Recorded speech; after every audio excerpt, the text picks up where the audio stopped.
હાલ ખબરોમાં આગળ વધી આપણે વડોદરાની વાત કરીએ તો ચીનના એમ્બેસેડર ઝુ ફોઈહોંગે વડોદરા મ્યુનિસિપલ કોર્પોરેશનની મુલાકાત લીધી હતી।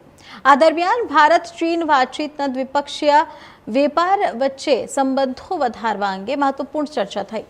અર્બન પ્લાનિંગ અને સિસ્ટર સિટી સહિતના મુદ્દાઓ પર પણ ભાર મુકાયો। મેયરે એમ્બેસેડરને વડોદરાની નવરાત્રિના ગરબામાં આવવા આમંત્રણ પણ આપ્યું હતું। એમ્બેસેડરે વડોદરાની મુલાકાત અંગે ખુશી વ્યક્ત કરી હતી।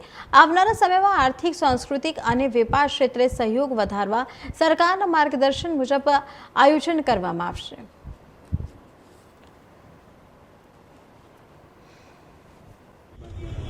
આજે આપણે Chinese ambassador to India his excellency Zhu Feihong અહીંયા વડોદરા મ્યુનિસિપલ કોર્પોરેશનના મેયરશ્રીને કર્ટસી વિઝિટ દરમિયાન અહીંયા આવેલા હતા। એમની વિઝિટ્સ ફિલ્ડ વિઝિટ્સ દરમિયાન અત્યારે એમજી મોટર્સ અને ટીબીએ કંપનીમાં એ લોકોની વિઝિટ છે।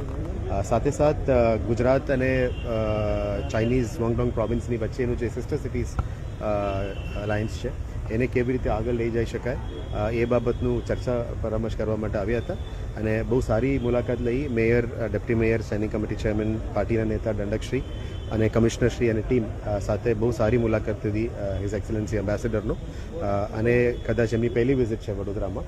અમે વડોદરાની ઇતિહાસ, વડોદરાની કલ્ચરલ એસ્પેક્ટ્સ, વડોદરા ગુજરાતના નવરાત્રિ ગરબા બધામાં પણ અમે એમની માહિતગાર કરી અને નવરાત્રિ ગરબામાં આવવા માટે પણ એમને આમંત્રણ આપી છે અને એમને પણ કૈલાશ માનસરોવર વિઝિટ કરવા માટે તમામ પદાધિકારીઓ અને અધિકારીઓને આમંત્રણ આપી છે।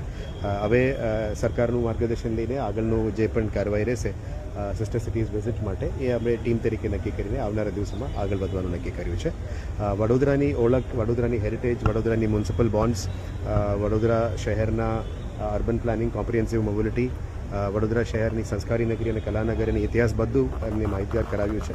એમને પણ ચાઇના અને ઇન્ડિયાની વચ્ચેનું જે બે નેશનલ લીડર્સ છે એમની સંબંધ એ બાબતમાં પણ ચર્ચા વિમર્શ કરી અને આવનારા દિવસોમાં બાયલેટરલ ટ્રેડ અને બાયલેટરલ ઇકોનોમિક પ્રોગ્રેસ અને સિસ્ટર સિટીઝ કન્સર્ન્સમાં કેવી રીતે આગળ વધવું એના માટે ચર્ચા માટે આવ્યા હતા।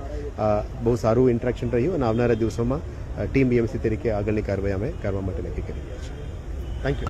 Mayor, dear friends from the city council, from the different parties of Vadodara city, and I just say that encourage the exchanges between China and the Vadodara city, and between China with the Gujarat Pradesh. You know that there have been very strong historical and cultural linkage between China and India. So I just hope that in the future we will strengthen our economic cooperation and strengthen our cultural and people-to-people interactions between our two sides.